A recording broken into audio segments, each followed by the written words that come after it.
小花是一个很能赚钱的律师，开着刚刚拿到手的豪车，突然一个不留神，新车屁股还没坐热就发生了车祸。小花再一睁眼，发现自己来到了一个亮晃晃的地方，前面还坐着一个谢顶男。他告诉小花，你已经死了，这里是天堂。小花一听当场就急了，啥玩意儿？说谁死了呢？怎么会这样？我还这么年轻，你知道那辆车值多少钱吗？看到小花如此激动，谢顶男让她先冷静一下，说有个办法可以让她复活，那就是回到人间，代替一个女人活1个月，那个女人会在1个月之后死去，到时候你就可以回到自己的身体里复活了，怎么样？答不答应？这还用想吗？为了活命，小花当场就答应了下来。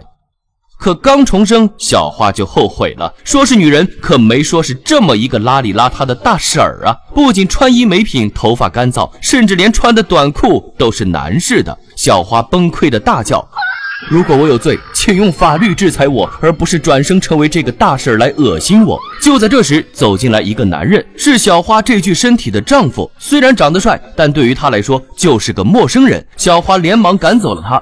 然而更让他崩溃的是，刚走出房门，发现竟然有2个孩子对着自己喊妈妈。小花吓得连连后退，她曾经一谈起男人就烦，而现在却直接升级成了2个孩子的妈了，这让母胎单身的小花一时之间难以接受。而小花怪异的行为同时也引来了身边人的种种疑问。见形势不对，谢顶男再次显灵，找到小花，威胁她道：如果你再这样下去的话，我只好重新把你带上去了，要知道后面还有很多人想要顶替你。小花一听，当即表示自己会好好表现的。不就是1个月吗？谁怕谁呀？但人不能就这么活着，女人就应该精致。于是小花来到超市，一顿狂买，以花光身上所有钱的代价买了一堆上档次的东西。这还不够，小花灵机一动，偷偷跑到自己以前的家，找到了自己的 VIP 黑卡，然后到商场刷了几百万的衣服带回了家。她是高兴了，但丈夫一看却疯了，你哪来的钱买这么贵的衣服？该不会是偷的吧？还没等小花回答，2个警察来到了他们家，直接把小花带到了警察局，说她盗用别人的卡。小花连忙解释说是自己认识的姐姐借给自己的，可警察却讽刺道：就你这样还算大婶，也配合毕业于首尔大学的顶级律师做朋友？别开玩笑了，偷的就是偷的。什么穷酸大婶儿？小花正要发作，丈夫却直接站了起来，说了一大堆法律条例，唬得警察一愣一愣的。最后警察不仅放走了他们，还向小花鞠躬道歉。走出警局后，小花告诉丈夫这都是误会，丈夫也没有责怪她。뭐 그럼 됐고 난 너 믿으니까。然后转身走了，只留下小花一人难以置信地愣在原地，摸了摸头，长这么大还是第一次有人这么宠溺地对自己。小花感觉到自己心里有什么东西正在悄然改变着。来看看这个女人是怎么怼直男癌的。当看到自己丈夫被上司欺负，小花的律师名嘴气场上身，把老板们怼得一愣一愣的。丈夫一听，赶紧把小花拉到了外面，不管怎么样，他们是我领导啊，你这样顶撞我领导，我以后还怎么工作？这时小花老公的上司出来了，他连忙去给上司道歉。2人正准备离开时，上司却在后面骂了一句：一对狗男女，一点礼貌都没有。小花老公听后直接冲上去给了上司一拳。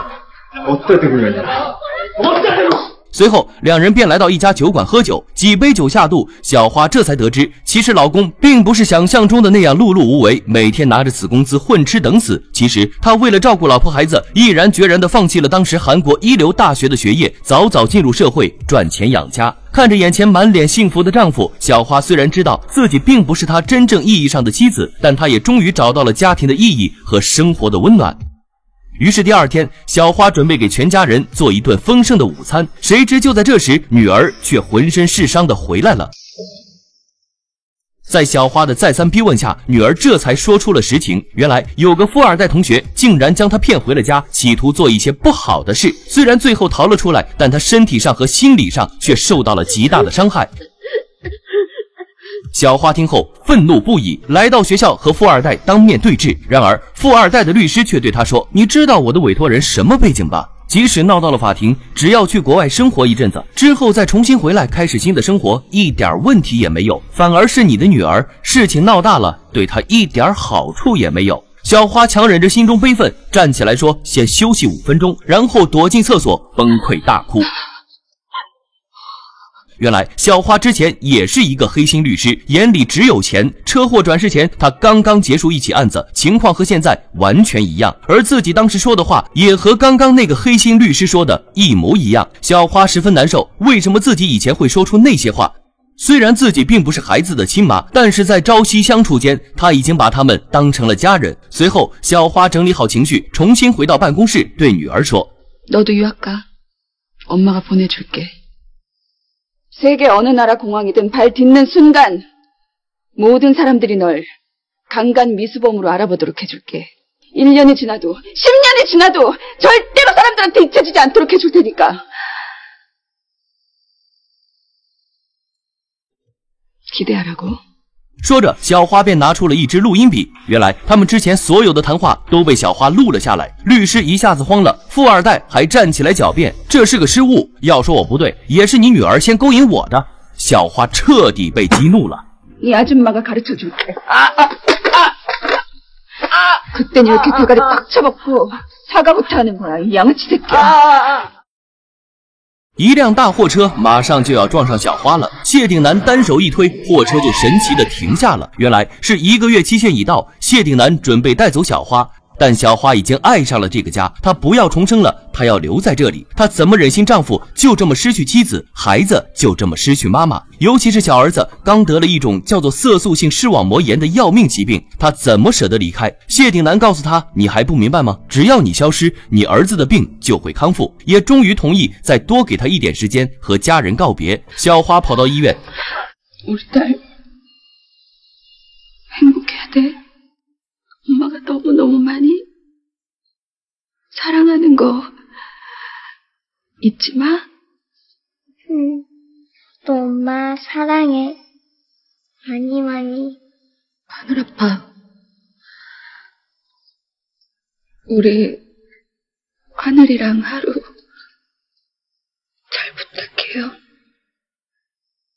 Gracias, Pagato.